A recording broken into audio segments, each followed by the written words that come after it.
Эки өлкөнүн дипломатиялык мамилесинин 30 жылдыгына карата Токтогул Сатылганов атындагы Улуттук филармонияда классикалык музыкалардын концерти болуп өттү. Ага мамлекеттик катчы баштаган тиешелүү жетекчилер, министрлер, коомдук саясий ишмерлер, башка өлкөлөрдүн Кыргызстандагы элчилери катышты. Концертте Азербайжандын эл артисти Ялчин Адигезаловдун дирижерлугу астында Азербайжандын классикалык музыкасынын атактуу аткаруучулары классикалык чыгармаларды тартуулашты.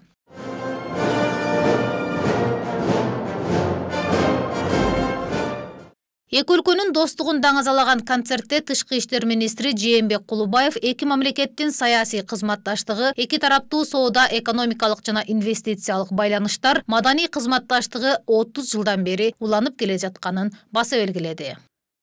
Өткөн жылдын октябрында президент Садыр Жапаров менен Ильхам Алиев чогуу Бишкекте номер 103 Низами Ганджиеви атындагы мектепти ачышты. Бүгүнкү иш-чаранын уюштурулуусу Кыргызстан менен Азербайжандын достугун бекем мамилесин даңазалаган кезектеги иш-чара болуп калды. Мына ушундай майрамдык иш-чараны уюштургандарыңыздар үчүн урматтуу элчи, сиздерге ыраазычылык билдирем. Эки өлкө ортосундагы достук, бир туугандык мамилелер бузулбай сактала берсин. Жашасын Кыргыз-Азербайжан достугу.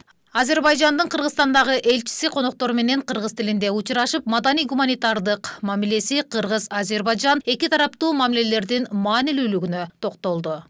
Көз карандысыздык ар бир мамлекеттин жашоосунда маанилүү учур. Биздин элдердин жашоосунда дагы. Биз кылымдар бою көз карандысыздыкты күтүп, анан ага жете алдык. Мына ошондуктан бүгүнкү иш-чара чоң майрамдык салтанат менен белгиленүүгө тийиш. Дипломатиялык мамилелердин орнотулгандыгына быйыл 30 жыл болду. Биз көз карандысыздыкты орнотуу үчүн далай жолду басып өттүк. Башка мамлекеттер менен болгон мамиледе кээ бир өлкөлөр араң 10 жылдыкты басып өтсө, биз Кыргыз-Азербайжан эли 30 жылдык тарыхты басып өттүк. Белгилей кетсек, президент Садыр Жапаров менен Азербайжан мамлекетинин президенти Ильхам Алиев буга чейин Кыргызстанда жана Азербайжанда жолугуп, эки өлкөнүн экономикалык кызматташтыгын бекемдеген бир катар маанилүү келишимдерге кол коюшкан. 2022 жылдын октябрында Азербайжандын президенти Ильхам Алиевдин Кыргызстанга мамлекеттик сапарынын алкагында Низами Ганджиеви атындагы мектеп Кыргыз-Азербайжан достук сейилбагы ачылган. Бул эки өлкөнүн кызматташтыгынын жаңы барактарынын башталышы гана деп билдирет адистер. Жазгүл Кудайбердиева, Нурсейт Анаркулов, Пирамида.